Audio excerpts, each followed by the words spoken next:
आणि आता लाडक्या बहिणींसाठी सगळ्यात महत्त्वाची बातमी। लाडकी बहीण योजनेच्या लाभार्थ्यांची संख्या मोठ्या प्रमाणात घटण्याची शक्यता आहे।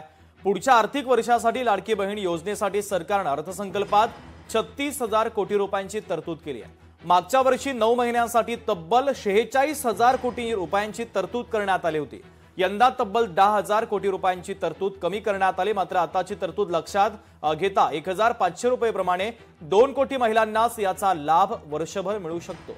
डिसेंबर अखेर 2 कोटी 46 लाख महिला लाभार्थी होत्या। त्यातील 5 लाख महिला अपात्र झाल्यानंतर जानेवारी अखेर 2 कोटी 41 लाख लाभार्थी महिला पात्र होत्या। ही संख्या मार्च अखेरपर्यंत आणखीन घटण्याची शक्यता आहे। त्यामुळे लाडक्या बहिणींची आता चिंता वाढत असल्याचं दिसतंय। आपल्याला आवर्जून त्या निमित्ताने आणि आपल्या माध्यमातून सर्व आमच्या लाडक्या बहिणींना त्या ठिकाणी सांगायचे की राज्याचे मुख्यमंत्री देवेंद्रजी फडणवीस साहेब आणि आमचे दोन्हीही उपमुख्यमंत्री असतील, मंत्रिमंडळातील सर्व आम्ही त्या ठिकाणी मंत्री महोदय असो, आम्ही सगळ्यांनी सुरुवातीपासूनच ही योजना अधिकाधिक यशस्वी पद्धतीने राबवण्याचा प्रयत्न हा केलेला आहे। पुढेही आम्ही त्याच पद्धतीने हा प्रयत्न करत राहणार। 1500चा हप्ता हा महिलांच्या थेट खात्यामध्ये निवडणुकीच्या नंतर सुद्धा जवळपास 3 ते 4 हप्ते हे महिलांच्या खात्यामध्ये आज वितरित झालेले आहेत आणि त्याची प्रक्रिया सुरू आहे। अशाच पद्धतीने ही योजना पुढेही सुरू राहणार आहे।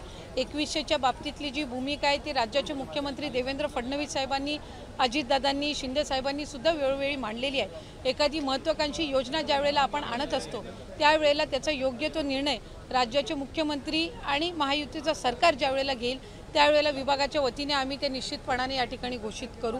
आज 1500चा लाभ देत असताना सुरुवातीला तर विरोधक म्हणायचे की हे 1500 पण तुम्हाला मिळणार नाहीत, पण त्यानंतर आम्ही ही योजना यशस्वीरित्या राबवली। त्याच्यानंतर म्हणायचे की निवडणुकीच्या नंतर ही योजना बंद होणार, पण आज 2 कोटी 52 लाख महिलांपर्यंत आम्ही हा लाभ त्या ठिकाणी पोहोचवत आहोत। आणि आज 36,000 कोटींची जी तरतूद अर्थसंकल्पामध्ये करण्यात आलेली आहे जेणेकरून ही योजना अशाच पद्धतीने पुढे सुरू राहावी। त्यामुळे आम्ही कुठलाही महायुतीच्या सरकारने लाडक्या बहिणींना दगाफटका दिलेला नाहीये। 2100चा योग्य तो निर्णय जाहीरनामा किंवा एखादा ज्या वेळेला तुम्ही वचननामा असतं तो पुढच्या 5 पंचवार्षिक या संबंध या याच्यातून दृष्टिकोनातून तो ठेवलेला असतो। त्यामुळे त्या बाबतीतला योग्य तो निर्णय हा महायुतीचं सरकार हे निश्चितपणाने घेईल। पण आपल्या माध्यमातून मला लाडक्या बहिणींना सांगायचं आहे की ही योजना कधीही बंद होणार नाही आणि महायुतीच्या सरकारकडून अशाच पद्धतीने चालू राहील। या उलट या अर्थसंकल्पामध्ये महिलांना आर्थिकरित्या सक्षम करण्याच्या दृष्टिकोनातून उमेद भवन असतील, अस्मिता भवन असेल, त्याचबरोबर त्यांना सक्षम करण्याच्या दृष्टीतून आर्थिक साक्षरता आणणं असेल, हे सगळे उपक्रम हाती घेण्यासाठी सुद्धा भरीव तरतूद ही या अर्थसंकल्पामध्ये केलेली आहे। त्यामुळे महिलांना अधिकाधिक सक्षम करण्याच्या दृष्टिकोनातून आम्ही काम करत आहोत। असं आहे की त्या संदर्भात निश्चितपणे आमचं काम चाललेलं आहे। बघा, शेवटी बजेटचा बॅलन्स ठेवणं हे देखील महत्वाचं आहे। जर आपल्याला सस्टेन पद्धतीनं आपल्या योजना चालवायच्या असतील तर आर्थिक शिस्त देखील आपल्याला ठेवावी लागेल। 3% वर जाता येणार नाही। आता आपण मागच्या वर्षी 2.9 पर्यंत चाललो गेलो, म्हणून आता थोडं कमी आणून 2.76 पर्यंत आपण आणलेलं आहे। त्यामुळे याचा नीट बॅलन्स तयार करून आणि आता काही संसाधनं देखील आपण वाढवण्याचा प्रयत्न केला, ते करून आम्ही बजेटमध्ये दिलेली आश्वासनं आम्ही नक्की पूर्ण करू। एप्रिल महिन्यापासून 2100 मिळणार नाही असं म्हणता येईल का? हो, त्याचा अर्थ तोच आहे की एप्रिल महिन्यात नाही मिळणार, एप्रिल महिन्यात 1500 मिळतील।